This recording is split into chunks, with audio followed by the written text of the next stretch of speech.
Hello, ladies and Germans, how you all doing? This is Con Ulrich. I'm Ringru, hello, hello, hello.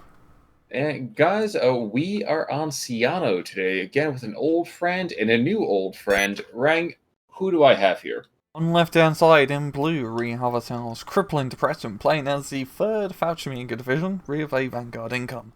Right-hand side, we have a Chicken Doo, playing the 2nd Indian Head, or 2nd Infantry, with a Flatline income. Now, one thing I, of course, see immediately about the second Indian Head is that we have ducks. And now I know we're not going to get an amphibious bit here. I would just love to see an amphibious assault. Just like line these guys up on the eastern side of this lake and be like, okay, Yep. dudes, we're going to cross that lake. A lot of D-Day. A lot of D-Day reenactment. Yeah. Yeah, Yeah. cool. Plus, I'd love to see an artillery strike on all these craft as I kind of come across. I think it'd just be so beautifully cinematic. But we're going to see right now this 380 off map is going to throw a barrage down on top of those first troopers down in the southern town. Which, I mean, crippling depression sometimes just hits you like that. It does, So, it really does. Just out of nowhere and in large caliber. yes. Yeah. Yes. Well, that's what I said about having an old friend and a new old friend. So, but Third Fallschirmjäger, we haven't gotten to see a whole lot of them just yet. They were a bit iffy way back when. How do they look now? It's still pretty much the same SD44. A lot of good, like, Relic-Crypt infantry. You can spam more Fauchjägers now because you can actually take them unvetted, and you get the same availability with those Fauchjägers unvetted as you would with Strokey Squadge, for example. But they are expensive, but they are worth rock because they are Relic-Crypt. Apart from that, you know, they're not really great in open ground engagements as you would expect, and they have decent air power. So it would seem. Now, we also are going to see those 60 mil mortars absolutely shellac that first Fallschirmjäger squad in that church. Not showing a whole lot of respect to holy ground there. But by the same token, I'm checking out some of these Raider squads like the LG-42s. And actually, we actually have... Oh, yeah, I kind of forgot about this. We have Scharfschützen now over here on the 3rd Fallschirmjäger, too. So I'm actually quite excited for that. We got a small duck coming in up north. I think he's going to try and knock out Sherman or two there with his 37mm cannon. You know, when you say the duck, my first thought is, again, I'm always looking for that stinking aquatic half-track. But the flying but duck. you're right. Duck on duck action. That's kill. Almost two. Line it. Line it. Oh. Yeah, I think he still has sight. I think he can just adjust the sight picture easily enough. But down to the south as well, I mean, geez, the sharpshooter Schützen had held up the advance for quite a bit of time. Of course, the mortars silencing him rather definitively. And in return, wait a second, what's this? Chicken Deer sending forward a P-47, which I think, yeah, this Henkel's pretty much screwed. Yeah, no anti-air, no fire to cover. He is gone. I kind of forgot how many Brownings that entire thing has. Ghastly and absolutely terrifying. Yeah. Just all the Brownings. The rings are just Browning machine guns. Just bizarre to see. And actually, wait, the bomb went down on top of those Stogs as well, so it's a good call. Now, the funny thing about Ciano over here is, of course, that we have this really kind of wide, almost no man's land between the two ridges, which, of course, usually tends to be forming the base of a lot of our combat. So you tend to see a lot of, I would argue, edge play. As you see right now, we have basics moving on in with an engineer leader sitting and bringing up the rear. We have a Sherman back there as well, with 3 squads of, well, Sturmjägers, Fallschirmjägers, and a battery of Führer. Might be enough to kind of stop any kind of potential push from the Americans. Yeah, Fauchjägers, still really scary. They got bloody Panzerfaust, so if Sherman's coming close, they're not gonna have a good time. And I think, the Fauchjägers also don't have a good time when they're out in the open. Yeah, as I said, not too many people have a good time when it's out in the open. That's right, stay indoors. But that's the thing right now. You got shelter in place. I know, right? I get it. But still... Ooh, wait a second. I didn't realize I Panzer L6s. I missed this myself. They're Raiders. Oh, my God. So no more crazy, territory holding. Mhm. But it's nice to see that the L6s don't worry about supply. They can just kind of sit behind enemy lines and just deal with it. It's so it's so It's so quick. funny. It's That's so quintessentially yeah. them, though. Yeah, it's definitely a really good buff for them. As I Hmm. mean, the whole thing of them is resting behind enemy lines and doing the stuff. So now they can do it more effectively. Well, I feel like that's something Yeah. that's just probably just maybe a bit of an Easter egg kind of inside joke, I guess, for the community, just to kind of see, oh yeah, with L6 rushes, and might as well make them Raider. Why not? I'm actually quite surprised. Yeah, I'm actually quite surprised they even get that trait because I don't think really any other tanks apart from like 6 Airborne's like support center gets the radar trait. So pretty rare accolade Well, for a tank. I would think things like Tetrarchs would probably get it. Yeah, they Seeing do. as how They do have actually. yeah. Yeah, which makes So sense you're because right. they're literally dropped behind enemy lines. Yep. Yep. And I can't help but imagine trying to be the guy who's like, you know what? I'm going to be the glider pilot for that. Hmm. Good freaking luck. Another artillery being dropped over here on this eastern town in the south.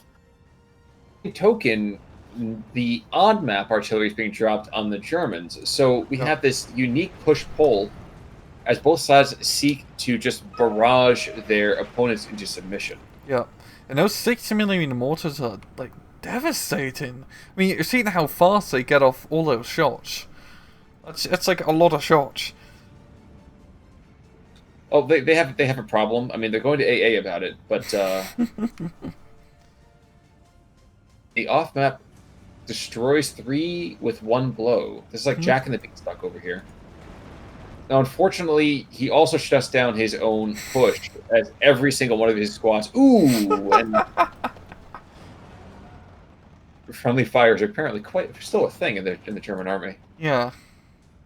Oh damn, that 380 mm is massive. Certainly seems to be. Yeah, compared to last match so far, Kripling's doing a much better job of holding off against the second infantry tide with his third Feldjägers. I think it's really due to the fact that Feldjäger infantry are just better equipped with dealing with the Americans. That's true, but he is going and giving away a couple squads here and there. By the way, a Pupshin coming in from the southern side, so I'm actually quite excited to see them as well. Hmm. Um, but the half tracks are not being quite as resilient as I expected. I don't actually, on reflection, don't recall seeing a ton of half tracks on Thursday. No, not really. I think you get like a handful of them as second infantry, so they're quite a rare sight. And just goddamn those 60 mm mortars just coming in and blowing everything up. Well, I'm surprised I'm not seeing an early supply truck. I'm sure that I guess the investment is a little bit less economic from a point value and a slot value overall. Hmm. 81 mm mortars have had enough, and they're going to barrage their opponents here. Let's see actually how this kind of turns out for our American mortar teams. Not great, it seems. Not No, great at all. I suppose that's to be expected. Yep. P-47 in the north just continues just to drop bombs all over the dang place. Fallschirmjäger? Okay. There's so much going on across the map. I'm sure I'm missing some things here and there. But I keep wanting to see like this Fallschirmjäger in the south to kind of hop out of that house, Faust the M4A1, and then maybe retreat back to kind of take pulls. I think right now he's missing an opportunity or two. That's just I'm nitpicking. Yep. Feldjäger's holding pretty well. And yeah, it's I mean it's been like 10 minutes and it's been a pretty steady drove. Barely the points have moved for either side, and I mean both of them do have, those Vanguard. I mean, well yeah, Crippling Depressing has that Vanguard income, so as the game goes on, he's probably gonna have less of an advantage. Yeah, not by much, only like a 20-point difference by C phase. Yeah, but that 20 points can be an awful lot sometimes. Hmm. So, and actually, no, I love seeing the FG-42s again. Yep, same. Not for nothing. Such an overlooked machine gun. Oh, excuse me, submachine gun from the war. Light machine gun? It was I a guess. weird weapon. Yeah. Yeah. I like it too. It's just it looks like a space gun, like something you'd see in Star Wars. I Sure. mean, a lot of the Star Wars guns are World War II guns, but it definitely seems like would be a Star Wars gun. Well, also worth mentioning that we have the Pupchin down south did actually claim himself a kill. Mm-hmm. So, little dog's got teeth still. Yeah. Can't discount that rather specialized anti-tank rifle. Yeah, it's like a longer range Panzer Shrek. Yeah. I Yeah. was gonna say Faust, but yeah, it's a Shrek, not a Faust. Yep. Yep. Yep. Now it's the Germans' turn to try to shut down a push with mortar fire. As if you can kind of see, of course, though, unfortunately, it's not anywhere near as effective as the 60 mils. But that's kind of to be expected, I suppose. Mm-hmm. Yeah, this American 60s shoot so goddamn fast. It's a really huge boon. The crazy thing about this is that right now to the north, it's only falling at 1311, and really, considering how deeply the Americans have penetrated from a territorial perspective, I am shocked that we have only one territory being flipped over into the American favor. Yeah, he's only managed to capture the northern side of the town. He is starting to make his raid down south from the northern end, using a good use of artillery, and looking in that town, it's two Feldjäger flamethrowers. So I don't think that's going to be enough to hold off against this mass assault. Well, it's not going to help either that we have the disheartened Jaegers coming on into the north as well. Those Luftwaffe Jaegers. Did you just see red rotating? Yeah, that's the siege order. I think yeah, it's like the smart order siege order thing. Yeah. It's one of the things where I should be using smart orders a lot more often than I do, but it's just that desire to want to show up the system. Mm-hmm. And it never works out well. You see me play, man. It never works out well. But you don't want to just have your entire army led by a machine. At that point, it's Skynet, and it's this whole ethical dilemma. Mm-hmm. Really, you can just solve most problems by just attack moving in this game. Exactly. Really, the only key you need is the attack move key and fast move. Yes. Yeah. Yes. Maybe unload if you actually want to. If you care about your troops actually getting into combat as opposed to just being slaughtered, yeah. Sure. Yeah, I actually don't unload my troops. I just run them into enemy machine gun fire and I hope they automatically unload. It's a very risky proposition, but it usually works. Or they die. And if they get shot, then the driver just continues to run the truck into the machine gun position. I've seen that movie. I'm with you. Yeah. Now, to the north, the disheartened paratroopers, of course, do get kind of forced back here. But by the same token, even this B-47 can't freak out these two Stug Gs. And with the Command Sherman going down, not a whole lot remains that can be utilized against these boulders that are the Stugs. The one thing that if you're fighting against second infantry so far, is that they have really good infantry, but usually the infantry don't have anti-tank. And the tanks are only usually M4 Shermans and Wolverines and Hellcats, which aren't that heavily armoured. So if you can get the tank advantage to get them and just have some bloody tanks, second infantry starts to have a little bit of a hard time.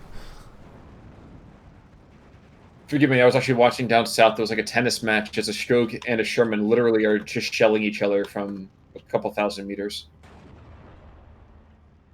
And looks like the Stug might get the match point. Maybe. God, this is kind of like watching paint dry. Yeah. Can someone die, please? And here, we didn't see the Hellcats on Thursday, but we're seeing them now.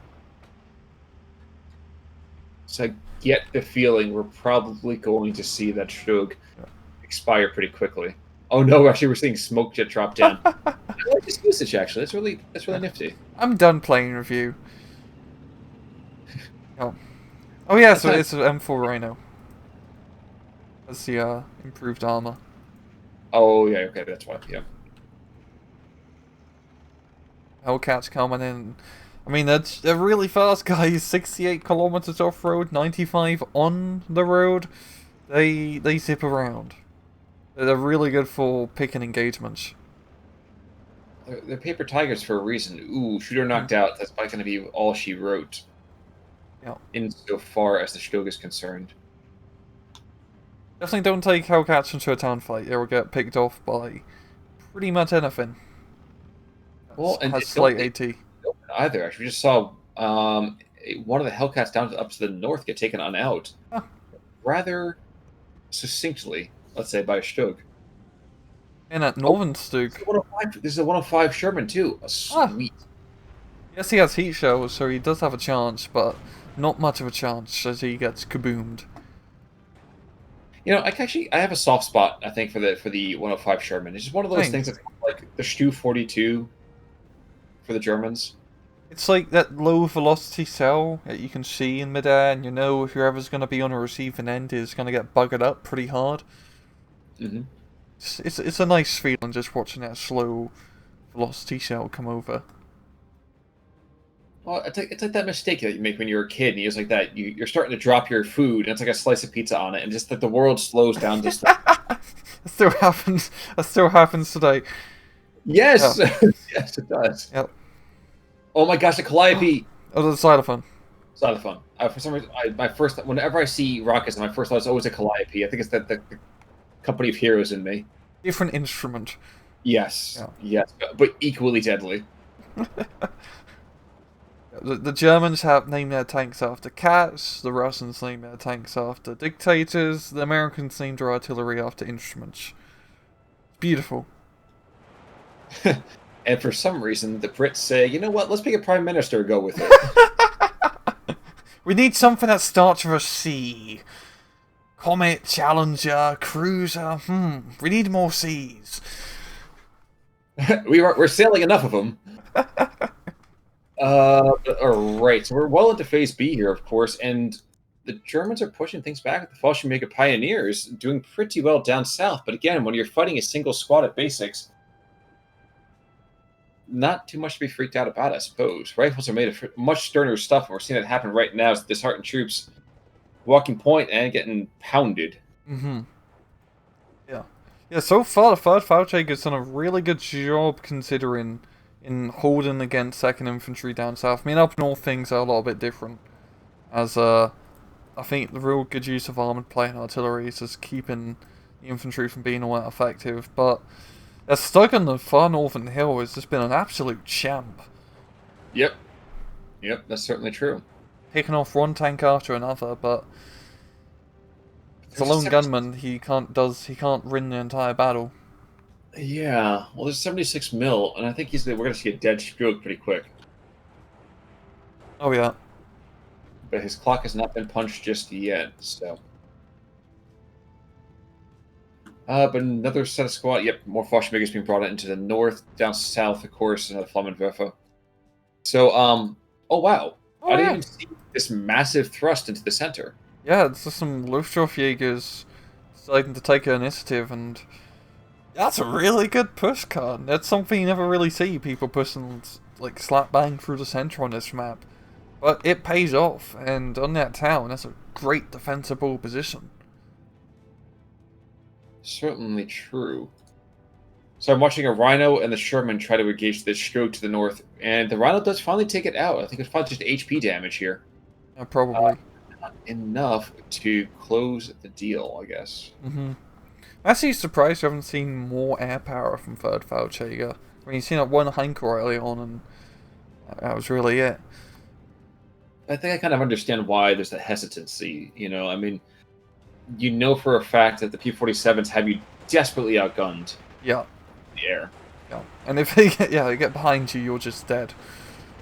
Yes, exactly. Yeah, Southern Assault's actually going pretty well for crippling. Actually, oh, I'm sorry. Yeah. The P-47s are going to completely kill him, of course. Yeah. At his head. Oh, right, he survived. For now. And he freaked out one mortar and killed the other one.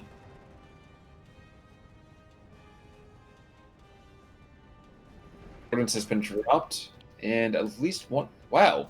Neither one was going after the... What? That was an interesting decision. Maybe I decided we couldn't shoot him down the first time. We're not going to get him the second. Oh, where's the other off-map calling from down south? 203 millimeter.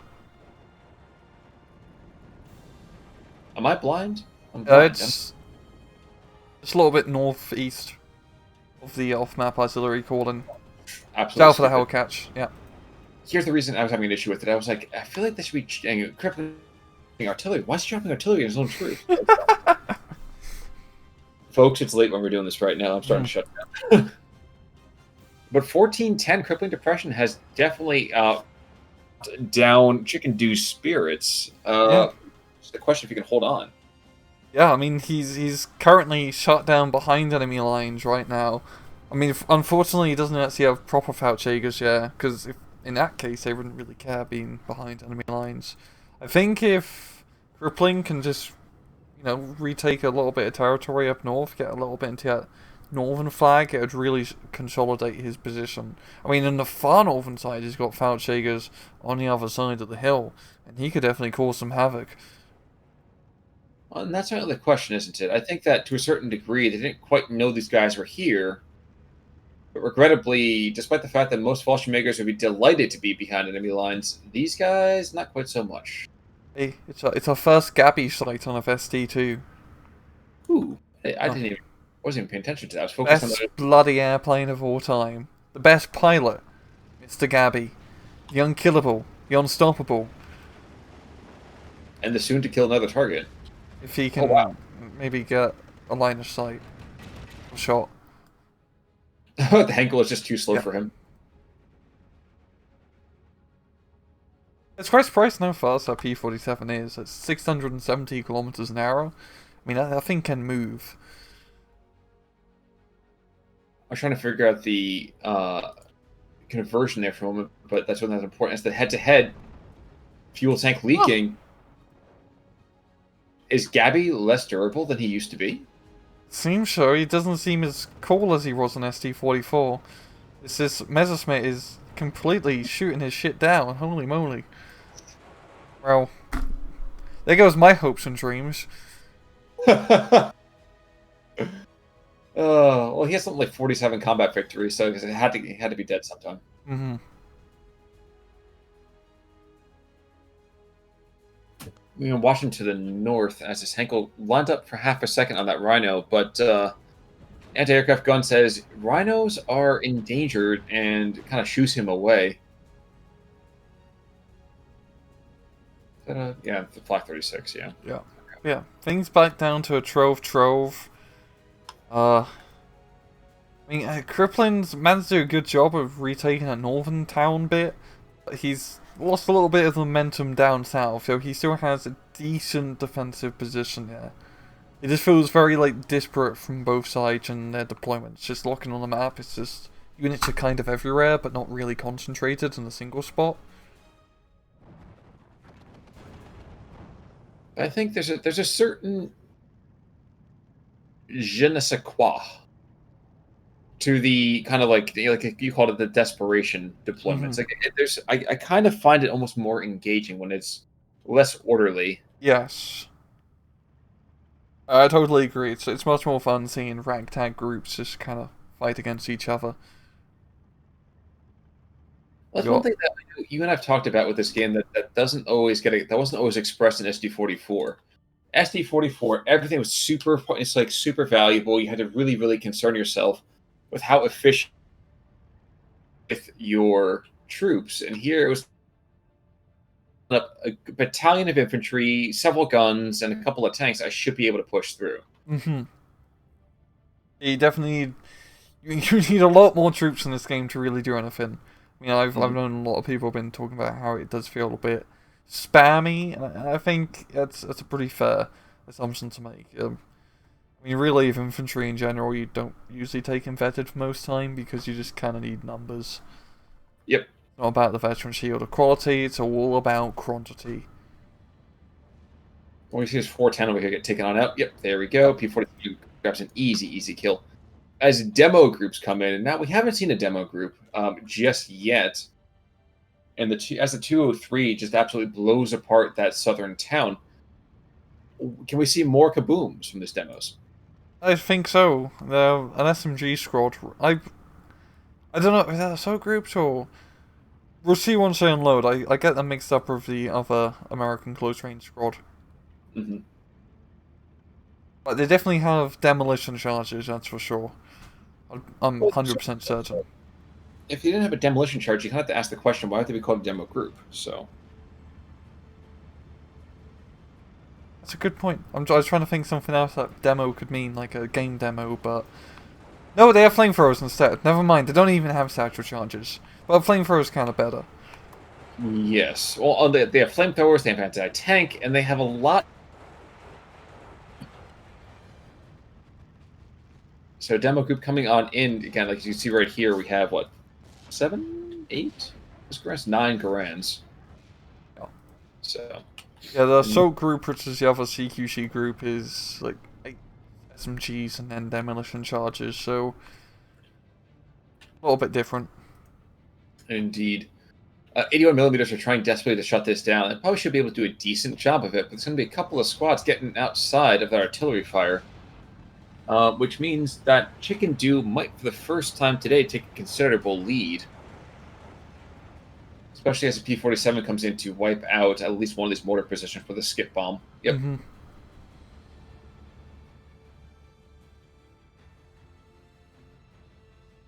So screw the hit and run attacks.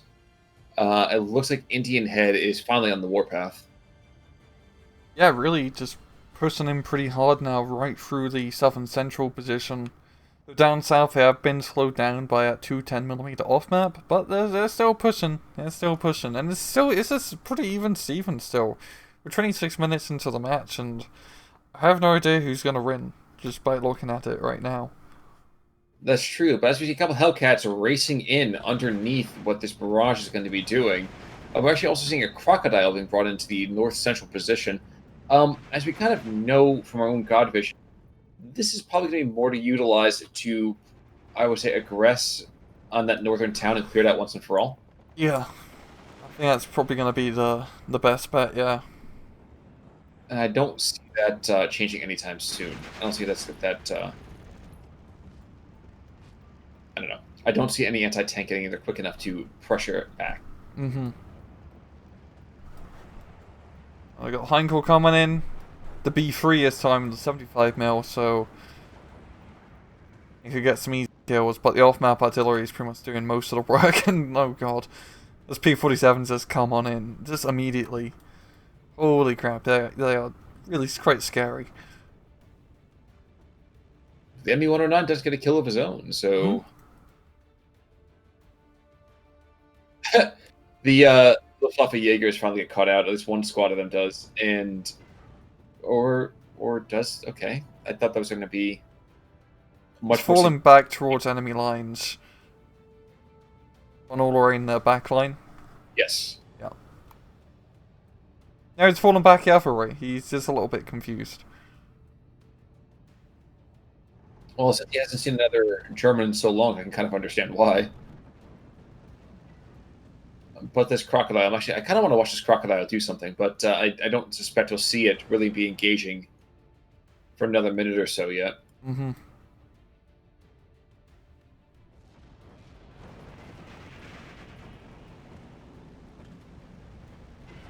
Yeah, I'm actually starting to look at this now. I have a feeling that Chicken Deer will probably get the victory here. He just has more of that survivability, more units on the field right now, and I mean he's got the the Crocodile, more armor being brought in. Crippling is holding out decently well in the central position, but I think that northern flank is just going to collapse sometime soon. Well, then again, we have these 50mm PaK-38s that will be able to engage this Crocodile from the side. And when you have a giant fuel Bowser behind you, not really the most healthy of vehicles to be in. But, you know. But now with its frontal armor, it's pretty much nigh impenetrable. And with the Shermans helping out. So it's not completely impenetrable. Pardon? Nigh impenetrable is not completely impenetrable. That's a good point. Said to my students, don't speak in absolutes. Absolutely. Oh, right. I always say, never speak in absolutes. But in this particular case, you're absolutely right. It looks like we see the Pack 38s being forced to fall back, and you kind of understand why. A Yeah. couple of rhinos, crocodile. I mean, if I had half the Serengeti coming after me, I'd pull back too. Yeah. Then the whole northern flank is just pretty much bare of any Falltjägers what to speak of. I mean, down south he is pushing with the infantry, but I don't think he's going to be able to make much territory or really get any important flanks, as the southern side is pretty bare in that manner. And that was actually a danger close bombing run, but it worked out beautifully for him on the tip. Even as this church, which has exchanged hands several times here, is going to change hands, I would imagine, again very quickly. All that overwhelming firepower of the Shermans helping out. The demolition groups, if they're getting close, that flamethrower pretty much does most of the talking. I just say, I actually really like seeing the grease gun here. Yeah, same. Such an underrepresented thing in so many World War II things.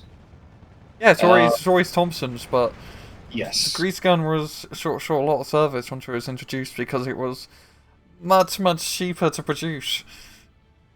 Wasn't as heavy, wasn't as more so, and cooling depression eventually kind of gives up hope here. Yeah. Pretty not super close in kills, but not super bad either. No joke intended. Only a 700 difference. True. Yep. And as we're kind of looking over here at kills, I mean, we definitely have some small standouts here and there. Weiss, for example, we've got 4 or 5 ground kills, and then some, foot sloggers. And 5, yeah. 76 mil did pretty decent. Heck, even the off-map himself. Pretty good kills there so far. Losses. Kills. 81mm mortar doing pretty good, knocking out 2 enemy mortars. Sug 3, I believe that was an orphan run, knocking out a bunch of armor. Yes. And yeah, nothing else really too crazy.